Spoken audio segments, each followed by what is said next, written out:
From lovely Maple Grove, Minnesota, and sixfootmama.com, this is Still Growing with Jennifer Ebling. Still Growing is a gardening podcast dedicated to helping you and your garden grow. Hi there, everyone, and welcome to Still Growing, and thank you for listening. I'm your host, Jennifer Ebling. It's so great to be here with you today, although we've got a ton of rain in the forecast. In fact, today it's Sunday, and looks like it's going to be raining for the next week almost. But rain's a gift, and it is a sign to the grass and the spring flowering bulbs and shrubs that it's time to get growing again. So we'll take it. Although it does mean another week delay in getting into the garden. And if you're like me and have been postponing your garden cleanup, all those chores are going to have to wait just a little bit longer. Well, I have a fantastic show for you today. I'm interviewing Christy Allen and Aaron Rupp of the Bee's Knees. They have a fantastic story and a mighty little company, and I'm excited to share what they're doing with you today. I also want to quickly mention a shout out and a welcome to any of their friends and family who might be listening to the show this week. And one of the things I love the most about this interview is that it puts in very simple terms the state of bees. Of course, we're all at least somewhat familiar with the bee crisis, the pollinator crisis that's happening. But at the same time, they share some very simple, practical tips that each one of us can do this year in our 2014 gardens to help the bees, to help pollinators, and to make a difference in our world. So it's going to be a great interview. Just for some quick housekeeping, don't forget you can review all the information that's covered in the show today in the show notes, which are located on my website at sixfootmama.com. That's the number 6, FTMAMA.com. And you'll find the Still Growing podcast in the top menu. And then from there, you can go through all the different episodes that are in the library. There's also a couple of buttons on my website. One will lead you to the top podcasts for the show, and the other one is a complete podcast library. So you can take your time and go through all of those episodes there. You can also catch the show on Stitcher, iTunes, and Swell. Stitcher and Swell are my two favorite apps for listening to podcasts. I myself listen to many podcasts. And don't forget, if you like the show or if you like any other podcasts, make sure to leave a review for those shows in iTunes. It's really the only way that the podcasting community has to keep their shows visible in the podcast directories. And I know all the podcasters appreciate a review in iTunes. That's it for housekeeping this week. Let's get to the meat of the show today. As I already mentioned, I'm interviewing Christy Allen and Aaron Rupp of the Bee's Knees, and they're going to give us an in-depth look at how their innovative company is not only selling and delivering honey, but they're also educating and advocating for the core of their business, which is bees. Now, these gals don't need to hire a marketing firm because they're creating a buzz about their business with their fresh and earnest approach.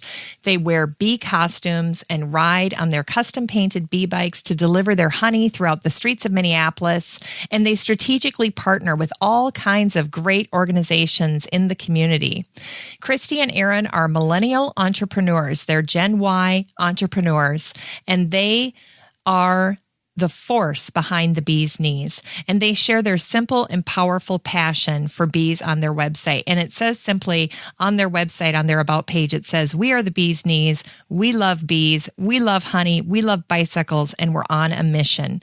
Honeybees populate a third of the food we eat. Beekeepers lose 30 to 40% of their hives annually.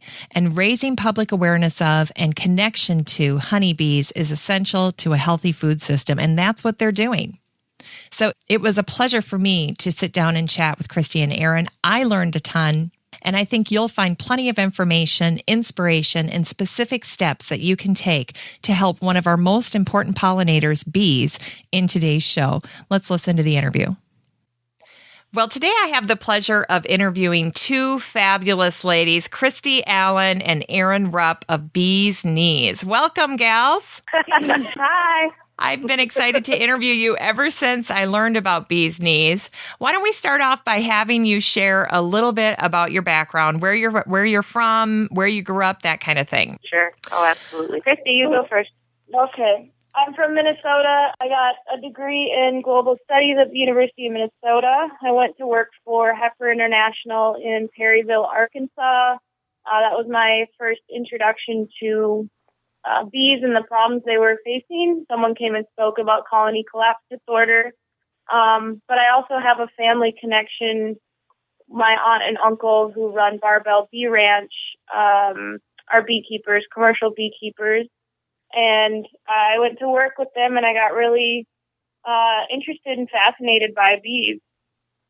I'm also a year-round cyclist here in Minnesota, so my passion for bees and bicycles was combined, and that's kind of where the bees' needs started. And I'm from central Wisconsin. This is Erin, and I moved to the Twin Cities in 2000 to go to Macalester and St. Paul, and I studied environmental studies there and did a little bit of learning about the food system and what's happening with the way things are grown in the world, and went to work in the middle of college with this organization called Farm in the City, which is no longer around but does environmental education around gardening and farming with kids, and fell in love with that work and fell in love with experiential education and continued to do that until I met Christy in like 2010, 11. Yeah. Awesome. Let's talk about how the two of you actually did meet. So we both were keeping bees at Foxtail Farm, which is in Osceola, Wisconsin. A couple of years before that, Foxtail does a really amazing farm apprenticeship program, and so they incubate young farmers. And I think the first person to go through that was my friend Mike Noreen, who has Burning River Farm. And he was in that transition year of getting his own farmland after being incubated by Foxtail and needed pollinators.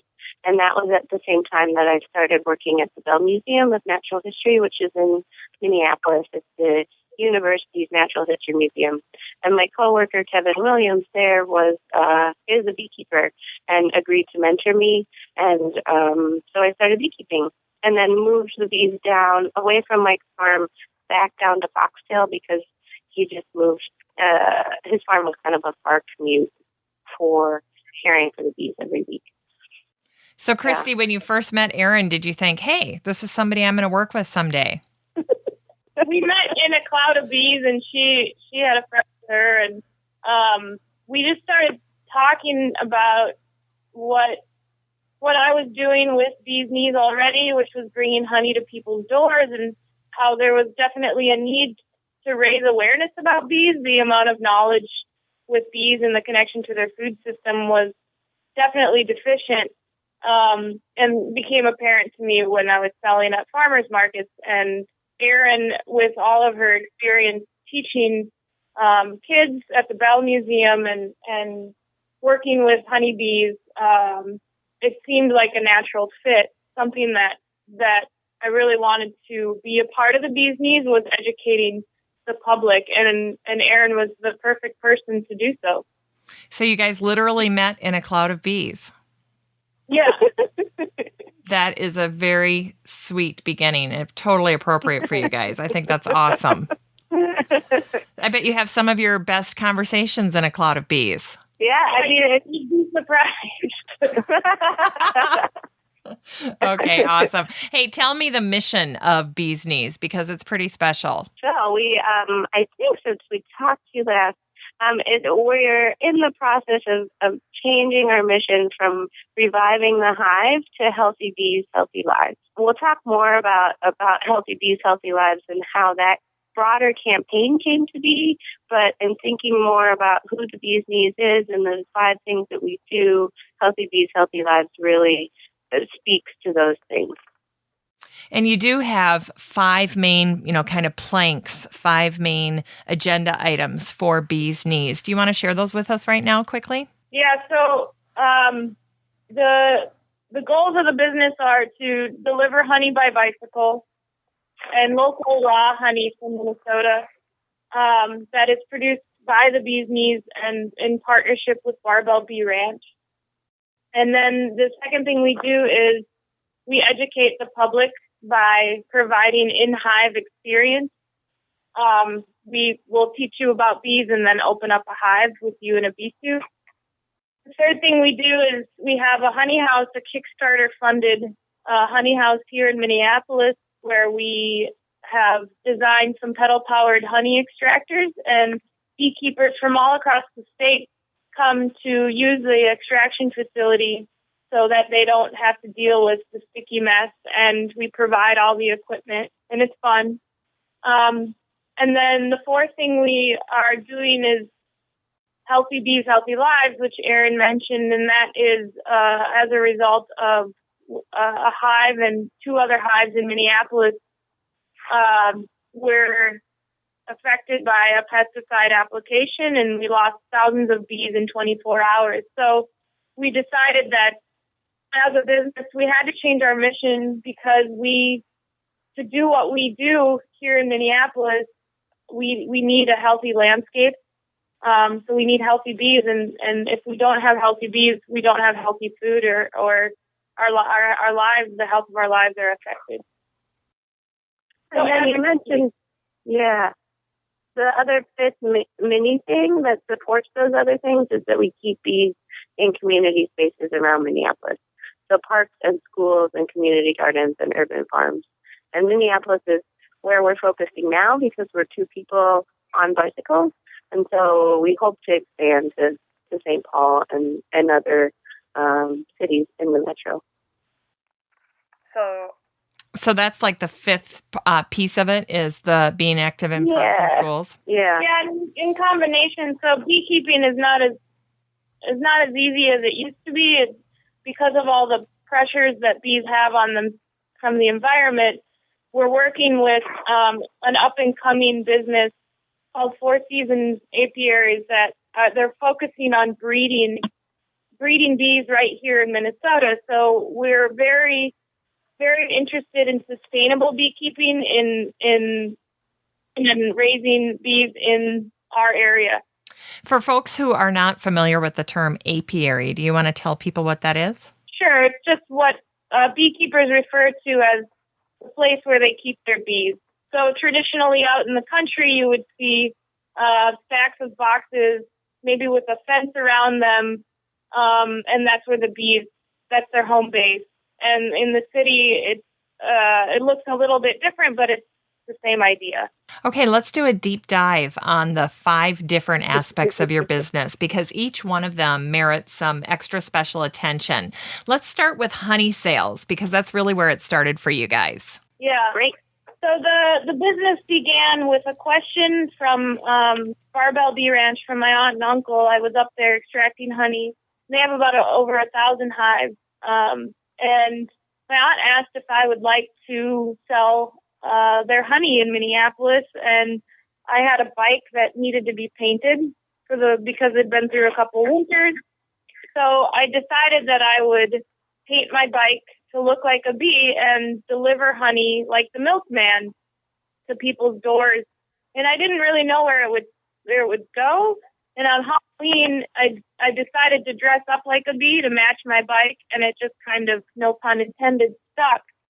And the bees became a honey delivery business where I would source honey from my aunt and uncle and then deliver it. Then shortly before I met Erin, I decided I wanted to do my own production, and so started everything I made from the delivery, the honey sales, was put into buying equipment and getting the business set up for production. And then when Erin and I met, we went full force into the education side of things, and Erin can tell you more details about that.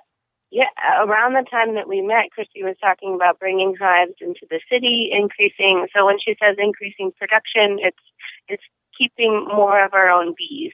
So more bees produce more honey, and then and that's what we're producing. And so around that time, we were talking about bringing hives into the city and working with partner sites to do that. And one of them was McKinley CSA, which is a neighborhood-run CSA farm in North Minneapolis. Somewhere along the line, they brought to our attention a grant that was through Hennepin County Environmental Services and then made possible by the Minnesota Environmental and Natural Resources Trust Fund as recommended by the Legislative Citizen Commission on Minnesota Resources. This grant was available for environmental education, and we applied for it with McKinley and got it. And so we were able to work over those 2 years with about 15 youth, 8 to 15, in beekeeping suits, learning more about who bees are and why they're important and what beekeeping is anyway. And it was really just an awesome foundation to the environmental and beekeeping education, bee education that we do.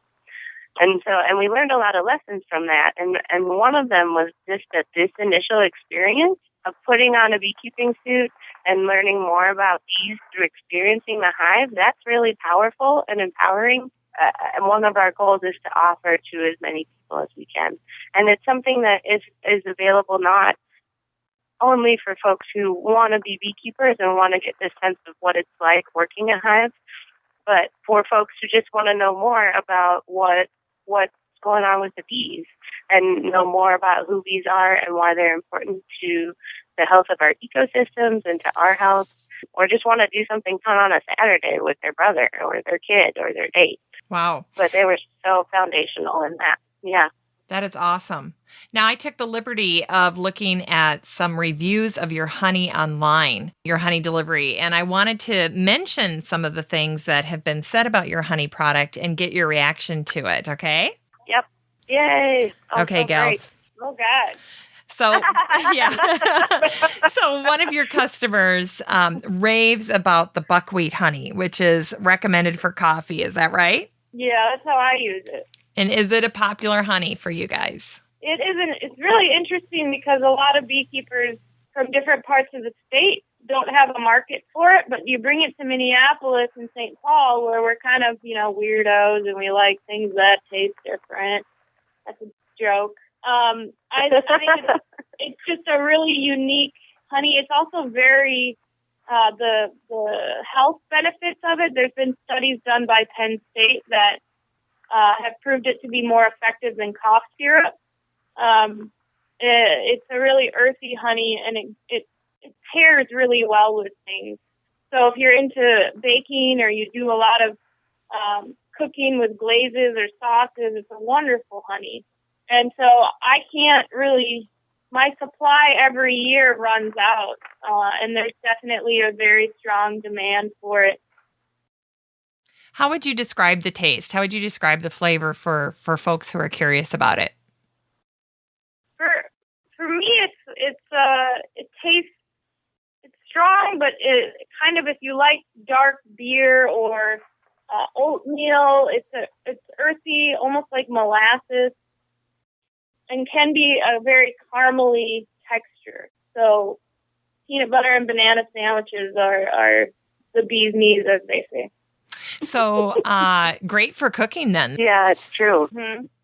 Well, another customer mentioned that the honey varies by season. Does your product line vary that much by season? We offer a wildflower. We do have some hives that are still on Foxtail Farm where Erin and I met. We are very tied to this farming community, and we can't get away. And the honey produced out there is really, really wonderful. It's kind of fruity, light, beautiful honey. But we're really focused on being sustainable beekeepers, so we're trying to give the bees as much as they need without taking too much to sell. So when we harvest a certain amount, if we get a certain amount, we sell it until it's gone. So the wildflower is something that comes back in the fall.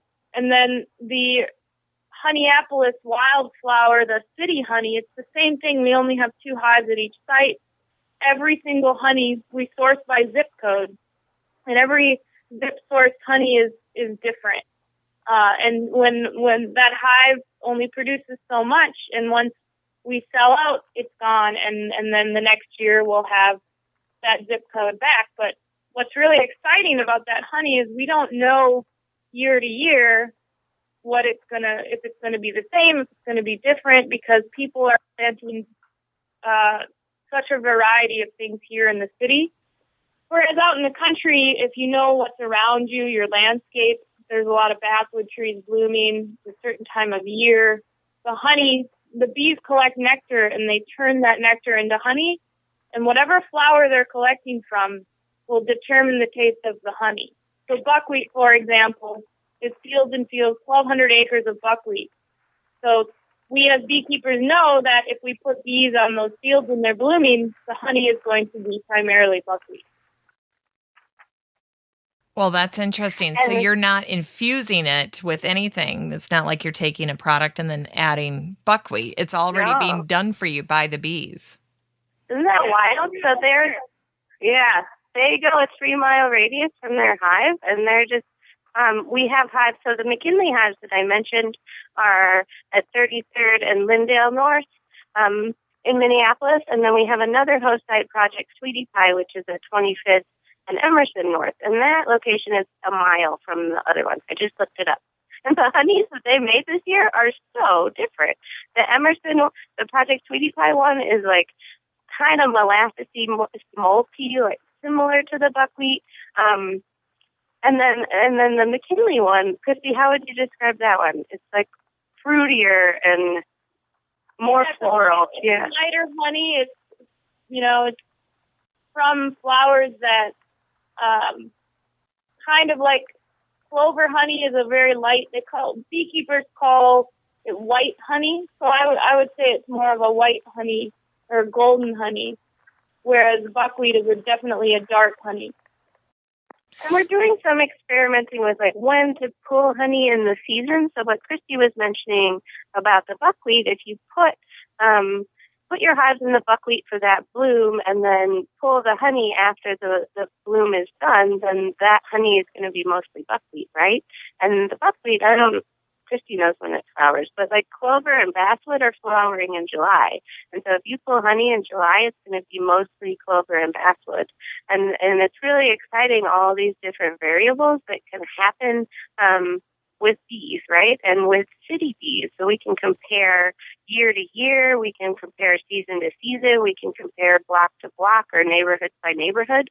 And we're so excited about that. And it ties into the advocacy work that we're doing too, and we can talk about that in a little bit.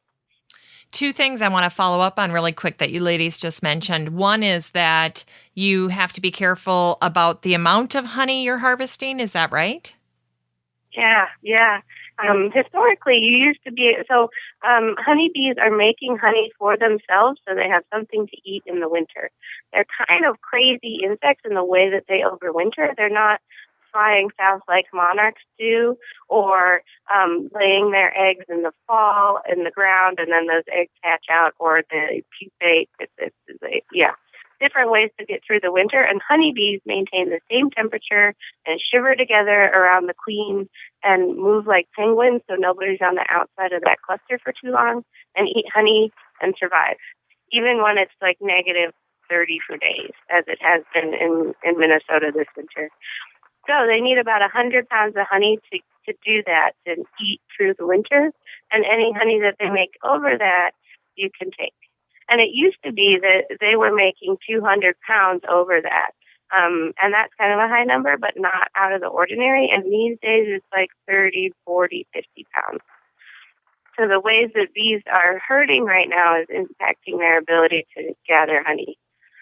Yeah, one way you determine bee health is if they make a lot of honey, you know that they're doing pretty well for the most part inside their hive. So if our bees aren't making a lot of honey, then there's something going on either within their hive or in the landscape around them. One thought I had as far as for urban bees is, why aren't there hives located at nurseries, at our inner city nurseries? Do you know why? Oh, interesting. We would love to put some hives at nurseries. Yeah, I think one of the potential issues there is related to the reasons why bees are dying. And are we ready to go into this advocacy? I know we're going to go into advocacy later, so let's hold that thought. But you think some of it might be tied to that then? Yeah, and we'll loop back around to this Okay. this thing. Okay. We'll come back to That's this. a teaser. So save that thought. Yes, it's a teaser. You've mentioned already the clover basswood honey, but people love it in their tea, right? Yeah, I have a lot of customers who that's the primary sugar source in their tea. It really complements like a green tea or an herbal tea very well, especially mint teas, because there's already a little basswood honey takes on this sort of minty flavor. So if you have a mint tea and you're complementing it with the honey, it's just really, really nice sweetener. And the clover basswood honey is something that Minnesota is known for. Like, we have had these big stands of linden trees, basswood trees, and clover blooming, and it's been an awesome spot historically for beekeepers to bring their hives to help them get healthy. So having big stands of forage for bees that can allow them to make honey for themselves supports the other pollinating work that we're asking of them throughout the year. And we'll talk more about, that's another teaser about how bees are tied into our food system and a third of everything we eat. And a common theme throughout the reviews that your customers leave for you is that people are absolutely enchanted with your farm to table via bicycle methodology. For Erin and I, as people who have been using bikes for transportation for 10 plus years, on a selfish level, I need a reason to be biking all the time because it is just part of what I do. I mean, I think it really just inspires people to be healthy and get some exercise and not. Cars are expensive, and to be running our business and delivering honey all over town and paying for that gas, where instead we can just be paying our monthly gym fee, I'm all about it. And they say it's really visible, right? Like, Christy started putting antenna on her helmet and dressing as a bee, and people see that. And that's what we do. We bike around as bees and deliver honey and teach and do the things that we do, and people, it's engaging, right? And it's something we want to be working in this community. We want to be working together with this community, and it's a great way to do that. To put yourself on a bike. I mean, stopping in a car is like, it's kind of a process, and rolling down your window and then shouting at something, or responding to folks shouting at you. But if you're on your bike, you just stop and say hi. You keep going, you say hi. It's really easy to communicate with folks when you're on your bike, and that's part of our goal is to be seen and to raise awareness of what's going on with bees and us. Through that. The novelty and the personalized service has definitely created word of mouth for you guys. People love your outfits. Have you ever gotten a customer just purely because you're dressed up as a bee? Oh, yeah. I mean, we get all the time they want us to do an event or, before they say, are you coming? They said, now make sure that you're wearing your bee outfit. And it's like, okay, am I being taken seriously here or am I just a show? But it's really, what Erin was saying, just to give you an example, yesterday there was a bus driver who saw Erin on the side of the road one day, and they stopped and they had an interaction, and then he showed up at this event we were having and was like, I love what you're doing, and took our card, and it was just that connection that is hard these days with the amount of technology and how quickly things move, to really have a personal interaction with someone that makes them think about lots of different things and puts a smile on. Most reactions, I would say 99% of the interactions we have are positive. It's not someone like yelling at us to get off the road or you're crazy. It's like crazy good instead of crazy bad.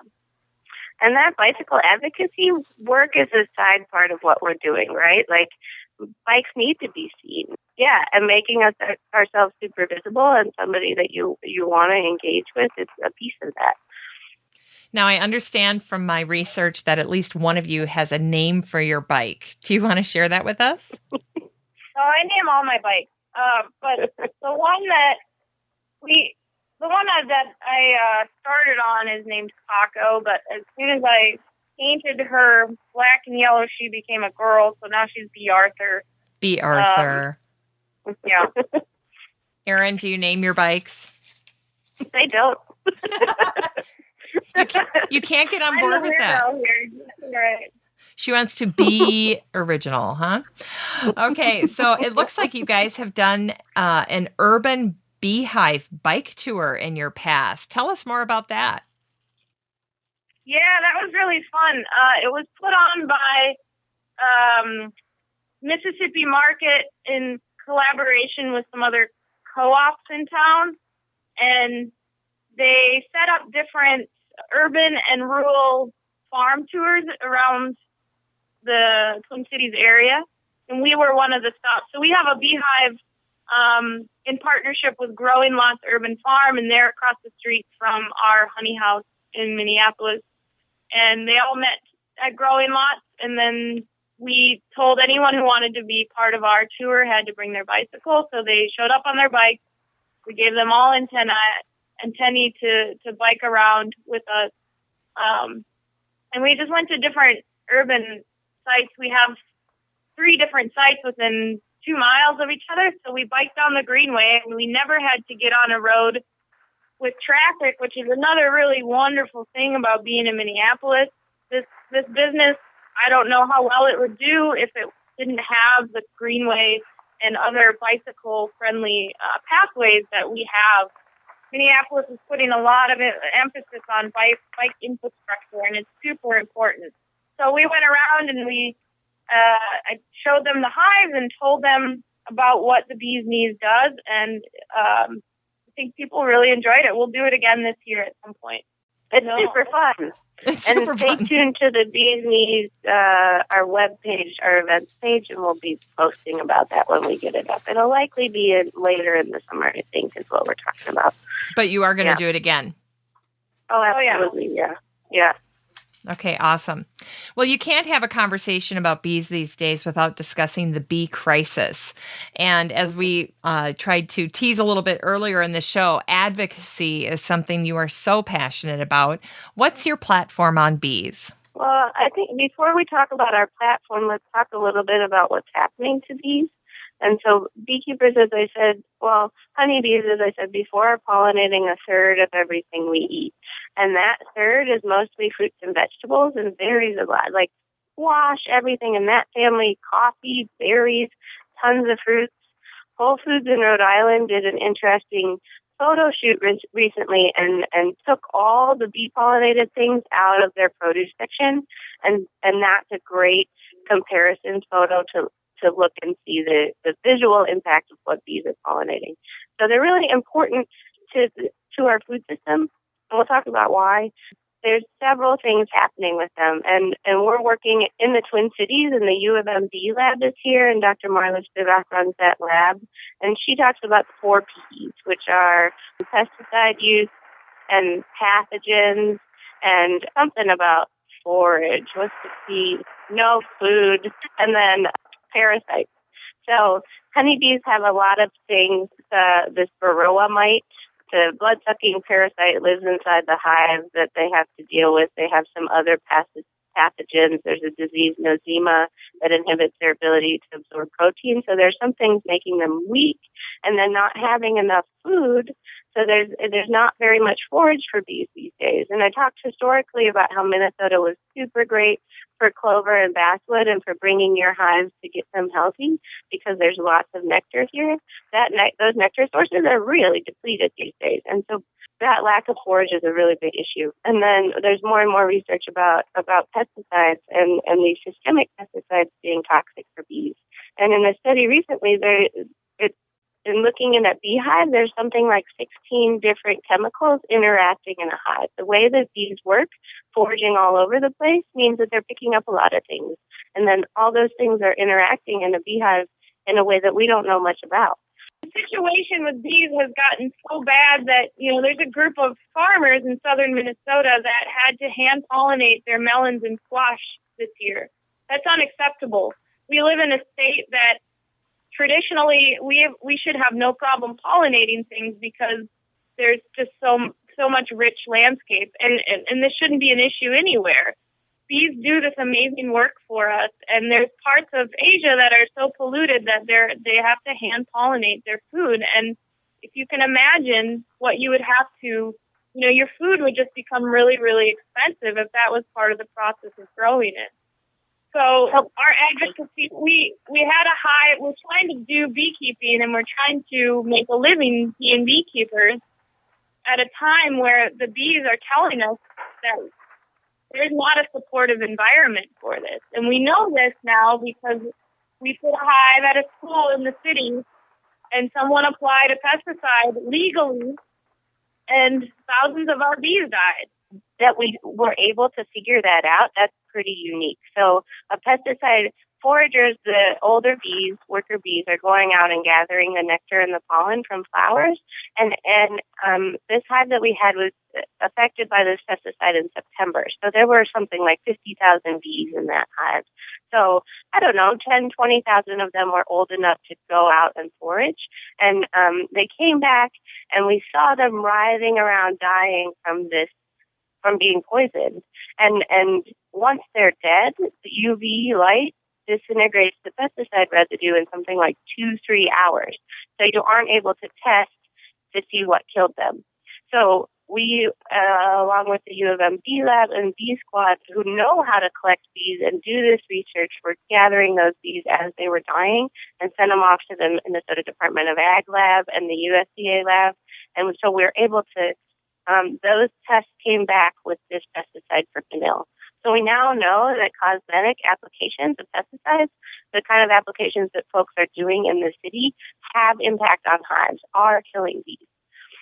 So we're mobilizing around that, and in conjunction with the other beekeepers who were affected in this radius around Blake School where iHive was, and local politicians and the Bee Lab and the Bee Squad and Homegrown Minneapolis, members of that, which is our Minneapolis Food Council, we started this Healthy Bees, Healthy Lives initiative. And we're focusing on education, and then also in talking with Minneapolis City Council, realized that if Minneapolis wanted to say something like, we want to make it such that if you're spraying fipronil, which is something that folks commonly apply to foundations for things like carpenter ants or termites or other insect pests, if you're doing that work, you can't do it at a time of day when a bloom is happening, or you can't do it on your foundation if you have flowers within, 30 feet or whatever. These kind of rules that we don't know yet, right? We haven't figured out what that would look like if we wanted to do something like that. We don't have the authority to be able to, because there's a preemption law at the state level that says that everything that has to do with pesticide regulation, the Department of Ag handles, and any governing body under that can't have any more strict regulation than that. So we have this policy challenge to see if that preemption law, if we can work at the legislative level to get that evolved. If we can simplify this very complex situation in any way, I would just say that we're all invested in this because it is our health. It is connected to the way that we grow food and the way that we eat food.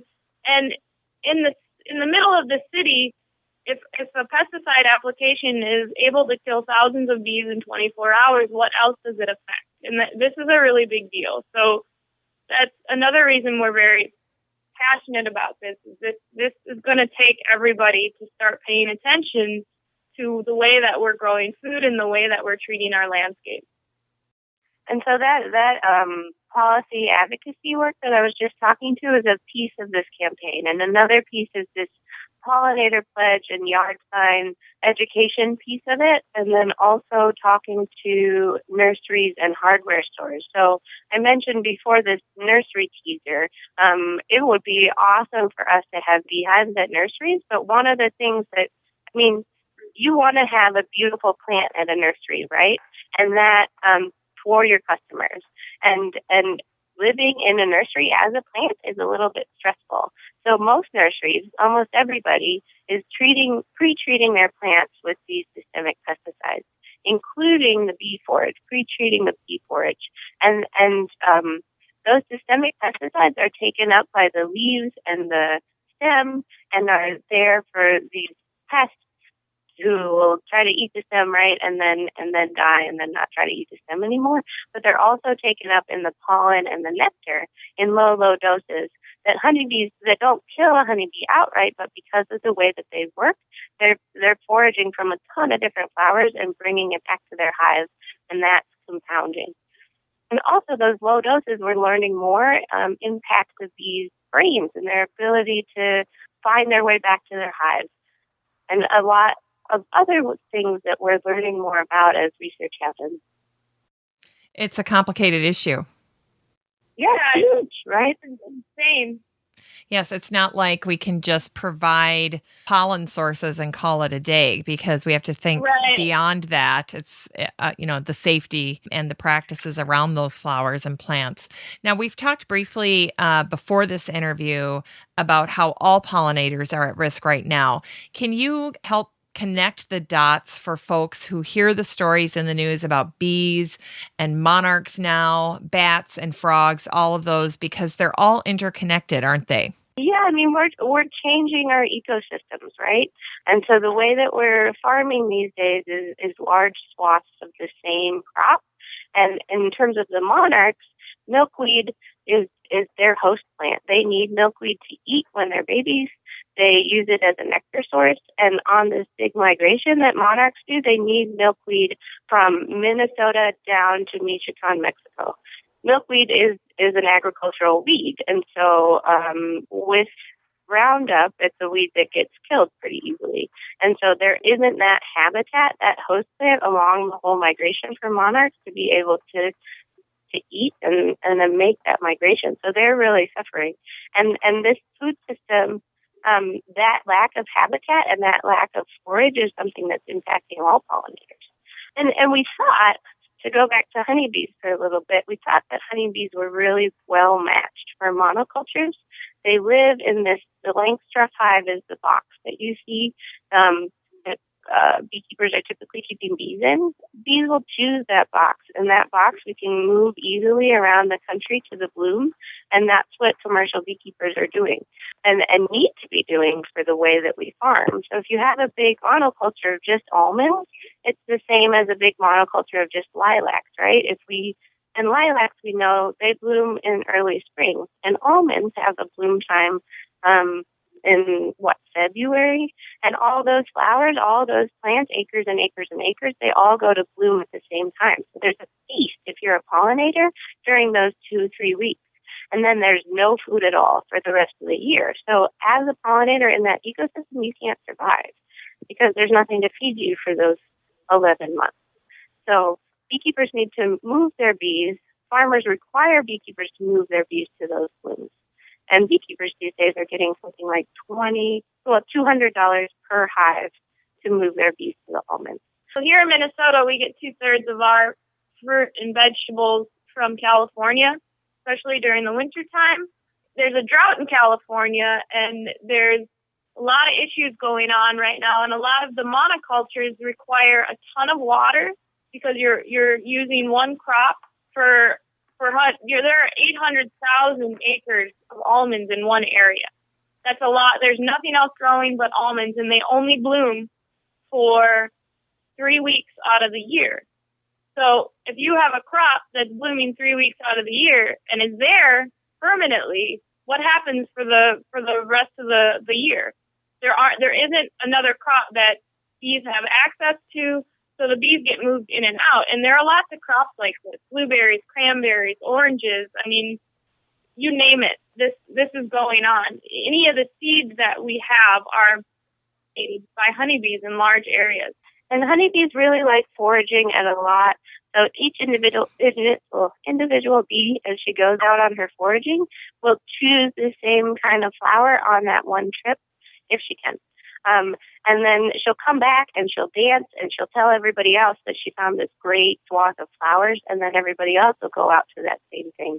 So the way that they've evolved is to be able to, it seemed well matched for this monoculture system. But as we're learning more about this system, those things that I mentioned, those things that are going on with bees, a lot of them are tied to the way that we grow food. There's not much forage for bees, the pesticide use, and honeybees are insects that we manage and that we know really well and that we do, well, kind of well, right? We can talk more about that we see. And so they're easy to study and easy to tell that these things that they're dying. And an insect like the monarch is kind of similar, but an insect like, we just learned about this butterfly that's almost extinct in Minnesota. All these, there's over 4,000 species of bees in North America. And a lot of them we don't know much about, but these kind of environmental changes that we've made to our ecosystems are impacting them too. Yes. Once again, I was thinking as you ladies were talking that diversity is really the unappreciated component to so many of our issues. And you were saying that like it's kind of a complicated, there's not an easy fix, but there are some concrete individual actions that people can take that will help, right? Yes. Like planting bee forage is awesome. And just keeping in the back of your mind that you need to think a little bit about where that bee forage is coming from, but planting that is great. Eliminating your pesticide use, that's great. And that really will positively impact bees and other pollinators, other insects, and then things that eat those insects. Supporting local farmers. We have this insane movement that's growing in Wisconsin and Minnesota and in Iowa of people our age who really want to be farmers, but land is really expensive. A lot of it goes to corn and soybeans because there are very attractive subsidies that corn and soybean farmers get, and it's a system that they've been put into themselves. So this is a very large issue, but we can make steps. As consumers, that's our biggest power, is if we're not buying products that are harmful to bees, then they have to come up with products that help bees because that's what we want. That's our choice. And that's a great segue into the educational aspect of your business, because I know that's a very important part of Bees Knees. It's one of the strengths that Erin brought to your partnership. You really like to draw on experiential, immersive learning opportunities for people. And you take advantage of the fact that everyone knows at least something about bees. As I was reading so many stories of the way that you train, that was a common theme that you draw from as a starting point, right? To get people interested in the conversation about bees. Yeah. I mean, bees have been on people's minds recently, so there's that point of connection. But also, people are afraid of bees, right? They're a stinging insect, and some close relatives of bees, wasps, yellow jackets, they're carnivores and more aggressive, and at our picnics and are kind of scary sometimes. And so that fear is a point of connection for folks, and it's also knowledge that they already have. And using inquiry experiential education pulls on that knowledge and builds that knowledge and allows students to have opportunities for success in that hive. So we teach these classes for everyone and learn more about who bees are before we put on bee suits, and then see those things in the hive. And it's structured such that student discovery is a major piece of that, right? So figuring out what the queen looks like compared to the workers and the drones, the males, and then going into that hive and having people discover who's who. It's really an empowering, awesome experience. And honeybees are such great teaching tools and really offer a lot of engaging points of connection to learning if you're anybody. At a time when teachers need more engaging connections to learning, honeybees offer that.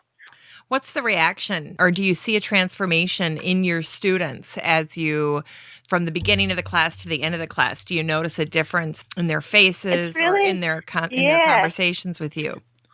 We've had some great quotes. Like one of the McKinley youth, Robert, said something the first time he was in the hive, and he was like a little bit nervous to go in, but then he got in, was holding a frame, and said something like, "I was made to be in this environment," which is really great.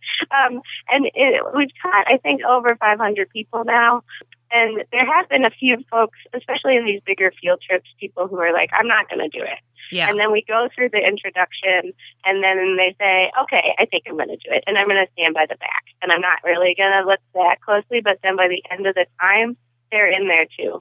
Great life experience. Yeah, it's really empowering. And also, one thing that we really want to do with this program is there are a lot of people who are very interested in becoming beekeepers, but beekeeping is not, it's a big commitment. And so our classes can offer people the chance to experience what it's like to really get a good idea of everything that goes into it before they get a beehive. So, instead of getting the hive and then you're like scared to go in there and you don't know what you're doing and you don't know what it feels like, we can provide that experience before you commit to the whole package. And that's another perfect segue because urban beehives are such an important part of what you guys do. Tell us about that part of Bee's Knees. So we're partnering with community spaces around town. We have a really amazing partnership with Minneapolis Parks. And so we have 6 hives at 3 different parks.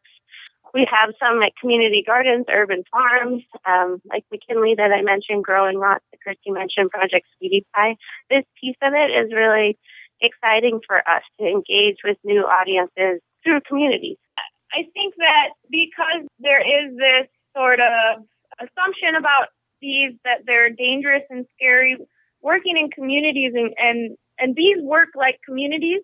So I think we're trying to emulate that idea that it's going to take all of us for this situation to get under control for the bees and for them to have a good environment. More and more people are moving into the cities from rural areas. We're, going to be growing more food near those areas.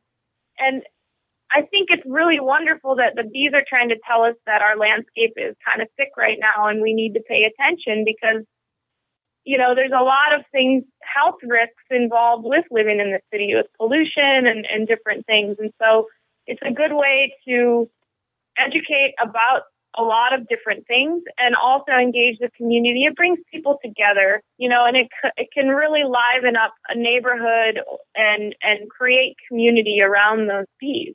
And the communities that we have bees now and the ones that we're working on towards this next year and then into the future, they're long conversations. So Minneapolis Public Schools, a couple of schools have approached us about beehives. Minneapolis Public Schools is a big school district, and so the number of folks that we are talking to make sure that those hives are okay and that kids are okay, and that conversation is a long one and one that we're committed to as an organization, is figuring out how to offer this point of connection to lots of different people. And I think as Minneapolis has and the Twin Cities have an amazing urban agricultural movement and lots of folks growing here, talking about food justice and food sovereignty, and pollinators are an important piece of that. And it's just such an honor for me to be able to support our community in this way and to be able to be a part of it in this way. I've worked in a lot of urban growing programs like Farm in the City that I mentioned. Youth Farm is another awesome youth empowerment through growing programs, and being able to support all this work around town is just really so fun. Yes, and it's going to continue to grow. I know one of the exercises we did together when we had a quick phone call prior to this interview is that we did a quick SWOT analysis of Bee's Knees. So let's go through that again, shall we? Because so many small business people in the garden industry and others have so much in common with you as a small business, and I think we can learn from each other. So strengths. The S for SWOT is strengths. What do you think your strengths are, ladies? I think the way that Christy started the business and like the focus on fun and hope is really just something that we hold as our strength. And I think that both of us are we strive to be approachable and kind, and I think we're really accessible, and we want to be, because honeybees initially might not be, right? But then all the things that they're doing with us, for us, are so important to the way that we live. So your strength is in your origins. How about weakness? We were talking a little bit about this on the phone, and I think it's just that we have these bigger drivers, right? Christy talked about the schooling that we have and the things that we're thinking about, and the way that our food system is broken is negatively impacting so many people, and that fight is huge, and we are committed to being a part of that fight. To add to that, we don't have a background in business, and we want to be a business because we want to show sustainability in business. We want to provide that consumer choice I talked about earlier. We live in a world where money is in charge, and so if we can work within that system and be involved in that choice, I think that's going to be a very effective way. We want to be more like a social enterprise, that our business is based on doing good for, and being responsible around our community. And so our weakness is that we don't function necessarily from a business mind. We function more from kind of a social innovation mind that doesn't always fit the mold of capitalism. How about opportunity? What's your biggest opportunity for Bee's Knees in the near future?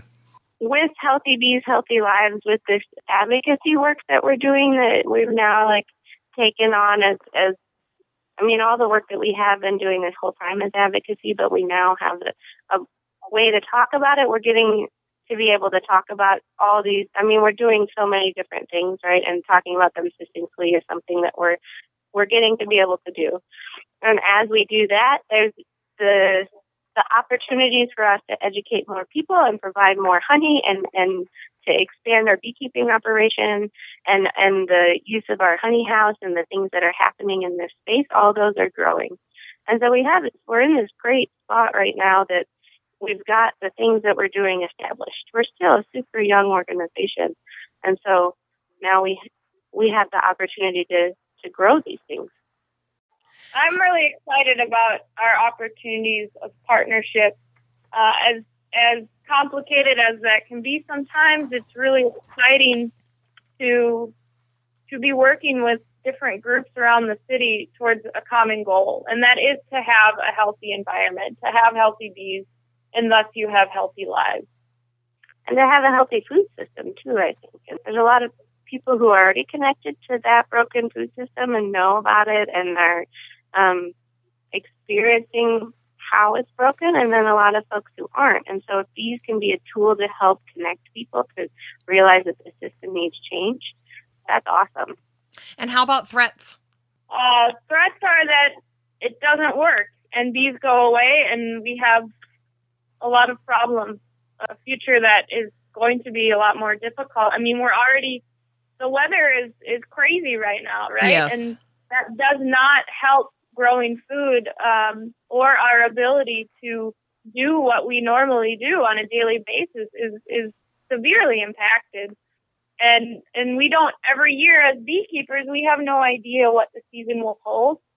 And that's why as a beekeeper, just selling honey is really difficult. What if it's any farmer's fight is if there's a giant disaster that you can't really control in your own farm or field, but that's what I think the Bee's Knees is trying to communicate, is that this involves all of us, and our impacts, small or large, affect everybody. So beekeepers are losing 30 to 50% of their hives annually, and that number just keeps going up, and it's going up to a point where some of us are wondering if this is sustainable, if we can continue to be beekeepers.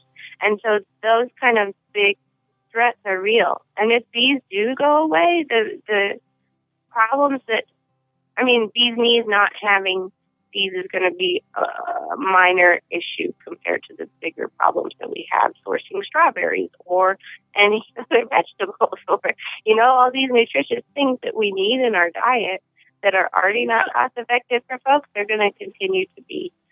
Can you imagine if everybody lost coffee? Yeah. How angry? Yeah. It would be mood apocalypse. Everyone would just be going around edgy and irritated. And so that's depollinated coffee, something most of us have every morning. Yep. Right? Not all day long. Yes, and all day long in some cases. Absolutely. Yeah, that's a great point, Christy. Great point.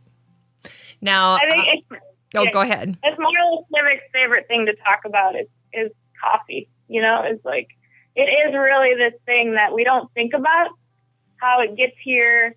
It doesn't grow here, and it is depollinated, and Yes. it really does keep people sort of sane in an interesting way, I think. If the bees themselves can't inspire you, loss of coffee probably could, right? Yeah. Yep. Oh, yes. We're shallow people, aren't we? Okay, so the fact that the two of you are in business together is a bonus over sole owner operators because you can really leverage each other's strengths. And I loved when I found out that you guys had recently done the Strengths Finder exercise. I used to do that when I worked in corporate America for companies. So what are your individual strengths and how do they translate into helping you guys with the business and helping each other work together? Yeah, we were going to look them up. I'm looking them up right now. I know that we have one in common, and it's that we both contemplate things and think a lot about the actions that we're taking and are intentional in those actions. Okay. And then there's some, Yeah. Mine are restorative, activator, empathy, achiever, input. Okay. And Erin and I only share one of those. And Erin can tell you which one it is as soon as she finds it. So it's It's the activator. restorative one. It's the restorative. Yeah. Okay. So it was activator, input, achiever, restorative, and what was the last one, Christy? Empathy. Empathy. And then mine are restorative, connectedness, relator, individualization, and learner. Ah. And learner. And we did these because we have a business mentor now, so that's like another strength, I think, is that we live in this amazing community, and there have been so many supportive people who have come out to lend a hand to the Bee's Knees. And it's just been really humbling and honoring and amazing. Well, that really is a strength for your business because even though your business is a partnership, you have other kind of partners throughout the city with the schools and the communities and your customers. So it really is kind of a bigger operation, than just maybe what it might appear on the surface. So if I were to give advice to new business owners, I would say ask for help. That pride can be a very dangerous feeling in that you don't expand your ability to do good things because you're afraid of what you're not capable of doing. But business requires so many different skills, and you're not going to have all of them. So reaching out for help is a strength in my view, not a weakness. I agree. And we've gotten such support from this organization, Mentor Planet, which is a social networking site. And so you make a profile and you sign up and you say, I want a mentor in this, or I want to be mentored. I need a mentor for these things. And then it matches you with a mentor. And it's been pretty wonderful for us as a resource. So if folks want to pursue that, they just go to the website? Yeah, mentorplanet.com. Mentorplanet.com. That's a great resource for folks. And if they want to get a hold of you, they can reach you at your website. Do you want to share that address for folks? Yeah, it's www.thebeeskneesdelivery.com. And both the S's are Z's, correct? Yep, right. Yep.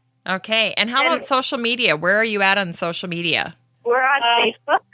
and Twitter and Instagram. Okay. So our handles at Twitter and Instagram are Bees Knees Honey, and then the Bees Knees Honey on Instagram, and then it's Bees Knees Bicycle Delivery on Facebook. And contact information, ladies, if they want to get a hold of you, what would you recommend? Email works great.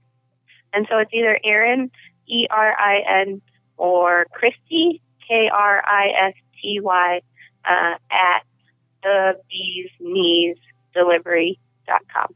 Any upcoming events you want to share with folks before we close the show? So I'm not sure when this will be airing, but we have some kids' nights happening and kids' Saturdays happening at the Honey House. It's a kids-only event. Erin, I know you guys also offer a ton of classes. Do you want to highlight that schedule or some of your offerings? Yeah, so we're teaching these in-hive classes. We offer these experiences every week through our partnership with Minneapolis Parks, through our own classes, and so you can find more information on our website. And we'll be teaching those through May through September, October, depending on what the season's like. That's great. How big are those classes usually? Yeah, they vary. So there's date classes. You can bring you and your date. We have them as big as like 15 people. We also offer them as field trips to bigger groups. And so you, as a teacher, can bring your classroom. And if you have typical classroom sizes like 35 these days, right? So in that class, we offer everybody an opportunity in the hive. And so we do some station level work. So everybody gets that experience. That's great. Well, ladies, I think what you're doing with your business and for the community and for the bee's survival and sustainability is yeoman's work. It's something really special. And I just wanted to share with you that when I was doing my research for this interview, I found a little history of the term bee's knees in the Oxford Dictionary website. And it said that the phrase bee's knees was first recorded in the late 18th century when it was used to mean something very small and insignificant. But then in the 1920s, slang phrases like flea's eyebrows and the cat's whiskers became popular, and they meant someone or something was outstanding. And because of those terms, the bee's knees went from being a term that meant something small and insignificant to something outstanding.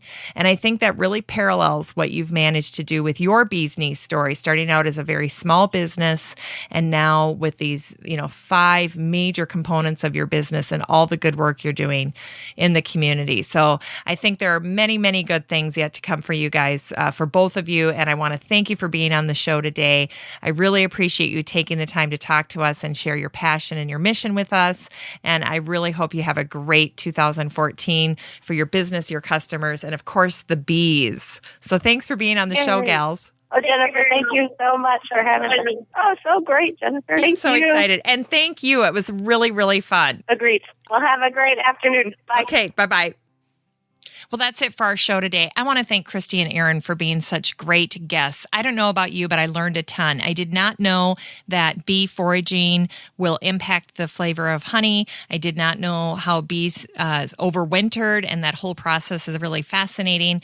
And also, I loved that they really broke things into very simple, doable, hopeful steps for each of us. We can add more diversity in our 2014 garden to help bees. We can also eliminate the use of pesticides. And if each one of us make those things happen, they're small, attainable, and impactful things that we can do in our own gardens. Just a quick request from me is if you enjoyed the show, give Erin and Christy some love. Like their Facebook page, drop them a line. These gals are really making a difference in the Twin Cities, and their work for bees is important. Now, these gals have tons of passion, and I know that's propelling them forward, but everybody can use a pat on the back from time to time. So if you got a little extra time in your week, give them some positive feedback, send them some sugar. Just a reminder that you can find this podcast in iTunes, of course, as well as a couple of my favorite apps, which include Stitcher and Swell, and then, of course, the BlackBerry podcast. You can also subscribe directly to blog posts to get them via email. Just go to my website at sixfootmama.com and you can sign up there. And a reminder that I'll have all of the information from the show today at sixfootmama.com. That's the number 6, FTMAMA.com, and you can find this episode in the top menu under the Still Growing podcast.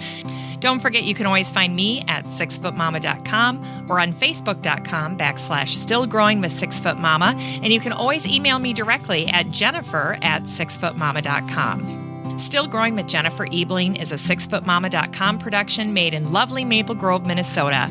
Still Growing is an hour-long weekly gardening podcast dedicated to helping you and your garden grow.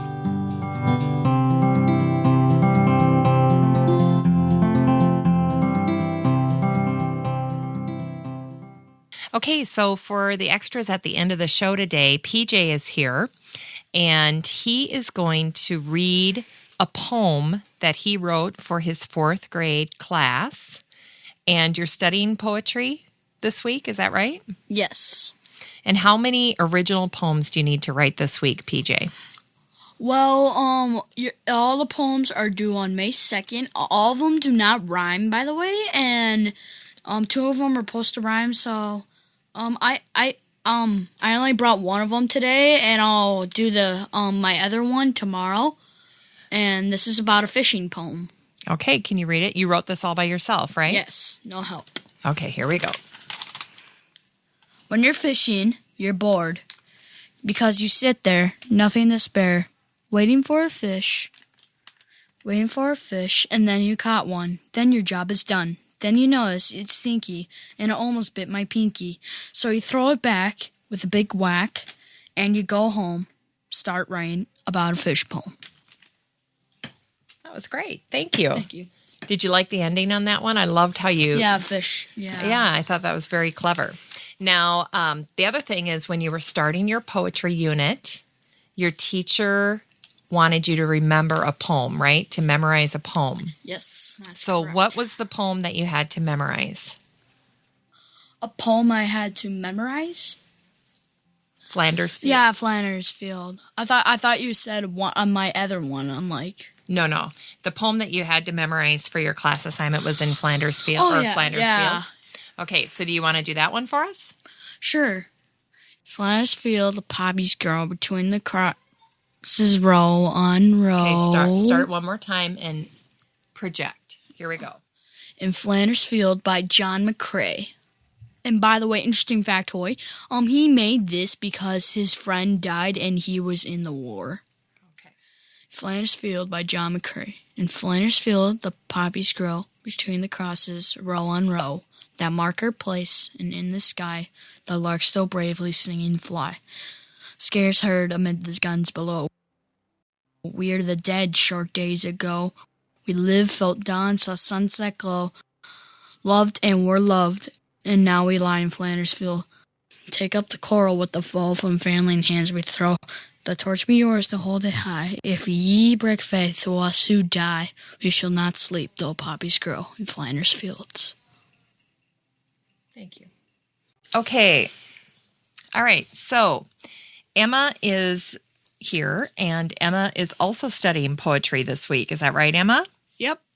And what is your class, your 6th grade class, studying about poetry?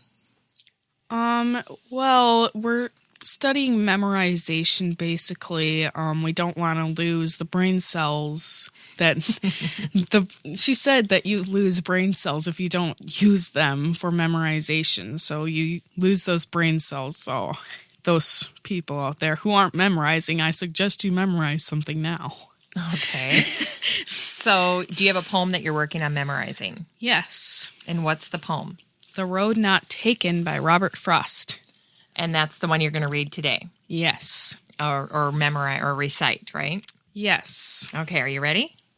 Yes. Okay, and you're 12. Yes, I'm 12 years old. The Road Not Taken by Robert Frost. 2 roads diverged in a yellow wood, and sorry I could not travel both. And be one traveler, long I stood, and looked down one as far as I could, to where it bent in the undergrowth. Then took the other, as just as fair, and having perhaps the better claim, because it was grassy and wanted wear. Though as for that the passing there had worn them really about the same. And both that morning equally lay, in leaves no step had trodden black. Oh, I kept the first for another day. Yet knowing how way leads on to way, I doubted if I should ever come back. I shall be telling this with a sigh. Some are ages and ages hence. 2 roads diverged in a wood, and I took the one less traveled by, and that has made all the difference. That was great. Why are you crying? Because I love that poem. Okay, so Will is here. Hi. Okay, so Will, you're 14, Yes. and you are going to read what? Is this a Number? poem or is it a speech? Speech. Okay, so you're going to do a speech. Yes. And you're in 8th grade, and your class is doing a section on oratory, correct? Yes. And Mom's going to be going into the school, and I'll be helping you and some of your classmates prepare your speeches, right? Yep. And you need to memorize them. Yes. And which one are you choosing to do? I have chosen Ronald Reagan, Address to the Nation on the Space Shuttle Challenger. Yes. And you know that Mommy and Daddy were at a debate tournament when we were how old? You were in 10th grade, so... Yeah, we were in 10th grade, and we were 16? Yeah, we were 16 years old, and we were probably in Mankato at a speech tournament, I think. We were somewhere far from home, and that happened, and I remember we had to ride the van back home, but that was where we were at the day that the Challenger blew up. So you're going to read this short speech. It's a relatively short speech, right? Yeah, page, if you call that short. Yep, it's a page. And Ronald Reagan delivered it after the Challenger blew up.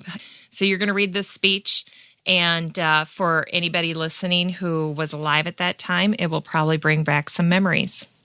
Yes, it will. All right, here we go. And probably a couple tears. And a couple of tears. Yep, here we go. Ladies and gentlemen, I plan to speak to you tonight to report on the State of the Union, but the events of earlier today have led me to change those plans.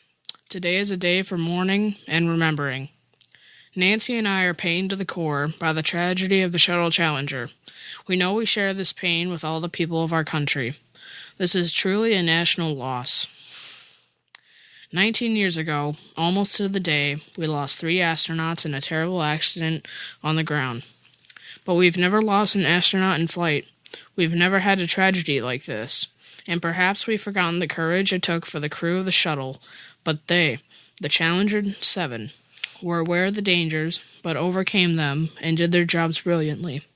We mourn 7 heroes: Michael Smith, Dick Scooby, Judith Resnick, Ronald McNair, Ellison Onizuka, Gregory Jarvis, and Christina McCullough.